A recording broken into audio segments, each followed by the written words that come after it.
உலகெங்கும் இருக்கும் பக்தி இன்ஃபோ நேயர்களுக்கு வணக்கம். நான் உங்கள் பிருந்தா சங்கர். இன்று நம்மோடு சிறப்பு விருந்தினராக இணைந்திருப்பது ஜோதிட உலகின் சூப்பர் ஸ்டார் பிரம்மஸ்ரீ ராம்ஜி பரமஹம்சர் அவர்கள். வணக்கம் சார். வணக்கம். வணக்கம். எப்படி இருக்கீங்க? நல்லா இருக்கு. ஜூன் 2ஆம் தேதி குரு பயிற்சி ஆரம்பிக்க போகுது. இந்த குரு பயிற்சி அப்படின்னாலே மக்கள் ரொம்பவே ஆர்வமாக காத்திருப்பாங்க. ஏன் அப்படின்னா குரு பகவான் அப்படின்னாலே ஒரு சுபமான ஒரு விஷயங்களை கொடுக்கக்கூடிய ஒரு கிரகமாக இருக்காரு.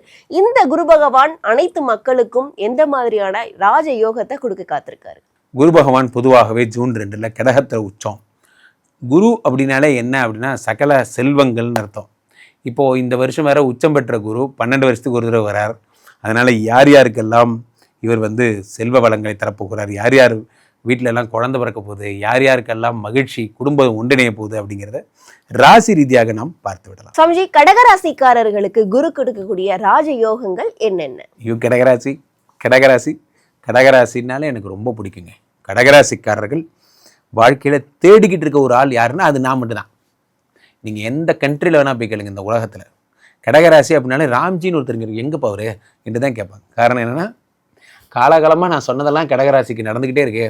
கடகராசிக்காரர்கள் ஆனால் ஒன்று கூட நல்லது நடக்கலை சார், கவலையப்படாதீங்க, இனிமேல் தான் நல்லது நடக்க போகுது. ஏன்னா இது வரைக்கும் உங்களுக்கு நடந்தது பூராவே கெட்டது தான். அஷ்டம சனி இப்போ தான் ரிலீஸ் ஆகி போயிருக்கான். இதுக்கப்புறம் தான் உங்களுக்கு நல்லது நடக்க போகுது வாழ்க்கையிலே. நண்பர்களே, ராசியிலே குரு பகவான் உச்சம் பெறுகிறார். கடகராசிக்காரர்களுக்கு எழுதி வச்சுக்கோங்க, இந்த வருஷம் உங்கள் வாழ்க்கை மாறும். காரணம் என்னவென்றால் இந்த குரு பகவான் உங்களுடைய வீட்டுக்கு தான் வரார். கடகம்ங்கிற உங்கள் வீட்டுக்கு தான் வரார். உங்கள் ராசி நீர் ராசி, இந்த ராசியில் தான் குரு பகவான் உச்சம் பெறுகிறார்.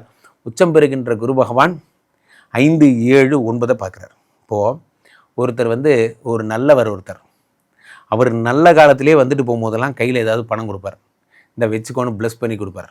அவர் வேறு மகிழ்ச்சியாக வந்திருக்கார் அப்படின்னா நமக்கு எவ்வளோ தெரியும், எதுக்கிட்ட வச்சுக்கோடா சாப்பிட்றா எல்லாத்தையும் கொடுத்துருவார். ஸோ அந்த மாதிரி மனநிலை இப்போ உங்களுக்கு ஒரு பெரிய மனுஷன் வந்திருக்கார். அவர் தான் குரு. ரொம்ப சந்தோஷமாக வந்திருக்கார். உச்சம் பெற்ற குரு உங்கள் உடம்புல இருக்கார்.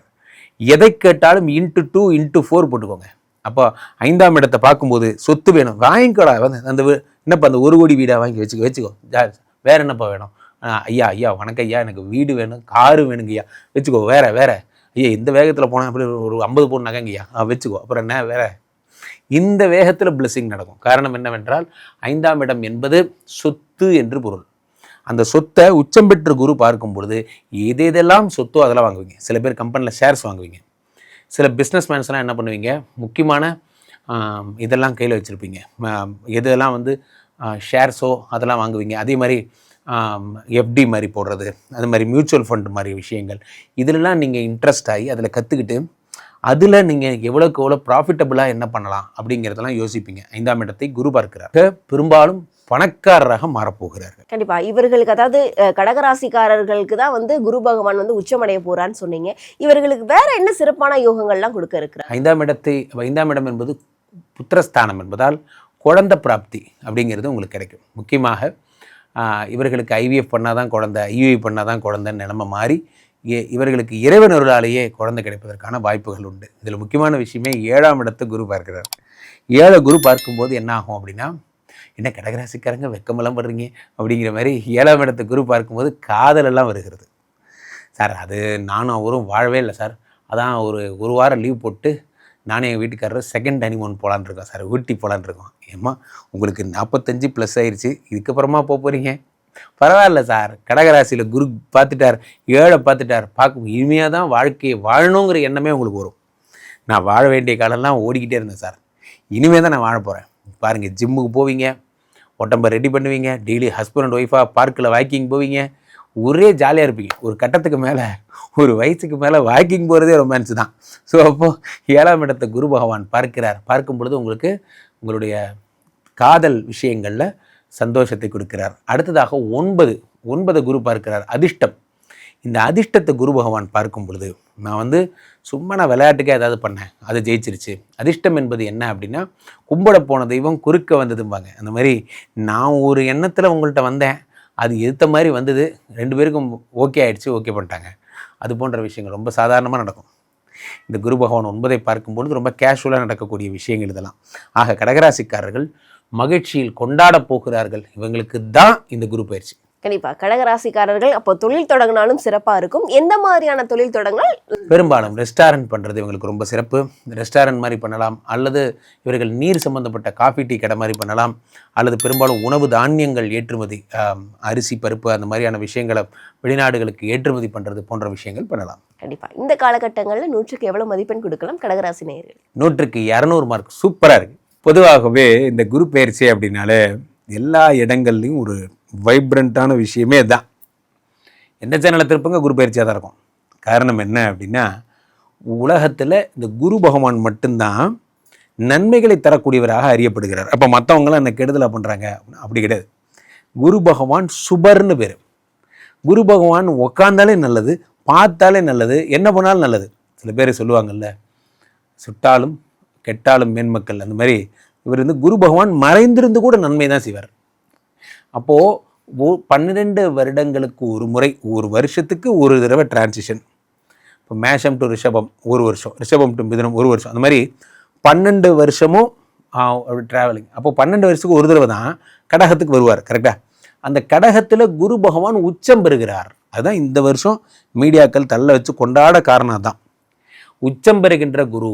ஏன்னா ஒரு நல்லவர் பிளஸ் பண்ணாலே, அவர் எப்பயுமே நல்லவன் பிளஸ் பண்ணுவான். அப்போது அவர் உச்சம் பெற்ற குரு எனும்போது நிறைய பிளஸ் பண்ணுவார். குரு மட்டும்தான் 5, 7, 9. இப்போது நம்ம வீட்டில் அப்பா எதை பற்றி கவலைப்படுவார்? அப்பா சம்பளத்தை பற்றி கவலைப்படுவார். அப்போ சம்பளம் வராது, அப்போ ரெண்டு கொடுத்த மாதிரி தான் என்று அவர் வருத்தப்படுவார். அம்மா எதை பற்றி கேட்பாங்க? வந்த உடனே சாப்பிட்டியான்னு கேட்பாங்க. இந்த அம்மாவோட ஸ்கோப்பெல்லாம் வேறு, அப்பாவோட ஸ்கோப்பெல்லாம் அந்த மாதிரி. மற்ற கிரகங்கள் அரசியல், பதவி, பெருமை எதை வேணால் சொல்லலாம். ஆனால் குரு எடுத்த உடனே ஃபஸ்ட்டு கேட்குறது கல்யாணம் ஆயிடுச்சா, குழந்தை பிறந்தாச்சா, வாழ்க்கையில் செட்டில் ஆகிட்டியா, இந்த 3 தான் அவர் கேட்பார். அப்புறம் தான் புகழ், அரசியல்லாம். அப்போ குரு பகவான் 5, 7, 9 பார்க்கிறார் இந்த வருடம். இதில் பாருங்கள், குரு சந்திரனுடைய வீட்டில் இருப்பதால் அது குரு சந்திர யோகம் என்று அறியப்படுகிறது. யார் யாருக்கெல்லாம் மனசு சரியில்லை, நைட் ஆனால் எல்லாரும் இன்ஸ்டாவில் உட்காந்துக்கிறாங்க, எல்லாருமே நைட் ஆனால் ஒரு டிப்ரெஷன். என்னடா டிப்ரெஷன் தெரியாது, டிப்ரெஷன் எல்லார் மனதுமே டிப்ரெஷன். அந்த டிப்ரெஷனை சரி பண்ணுறது குரு சந்திரனுடைய வீட்டில் இருக்கும்போது குரு சந்திர யோகம். அடுத்து இந்த புரட்டாசி மாதம் செவ்வாய் பகவான் கடகத்தில் நீச்சம் பெறுகிறார். நீச்சம் பெற்ற செவ்வாயோடு சேர்ந்த உச்சம் பெற்ற குரு நீச்ச பங்க ராஜயோகம் தருகிறார். இந்த உலகத்தில் இதெல்லாம் இந்த வருஷம் நடக்க போகுது. அடுத்து இந்த குரு விருச்சிகத்தை பார்க்கிறார், அது செவ்வாய் வீடு, அதனால் குரு மங்கள யோகம் என்பது ஏற்படுகிறது.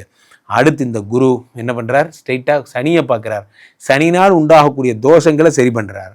அடுத்ததாக முக்கியமாக இந்த குரு என்ன பண்ணுறார்? அந்த ராகு பகவான் டிசம்பர் 6 மகரத்துக்கு வரார். அதை குரு பார்க்கும்போது குரு சண்டால யோகத்தை உண்டாக்குகிறார். குரு சண்டால யோகம் அப்படின்னா என்னென்னா அசுரத்தனமான நன்மைகள்னு அர்த்தம்.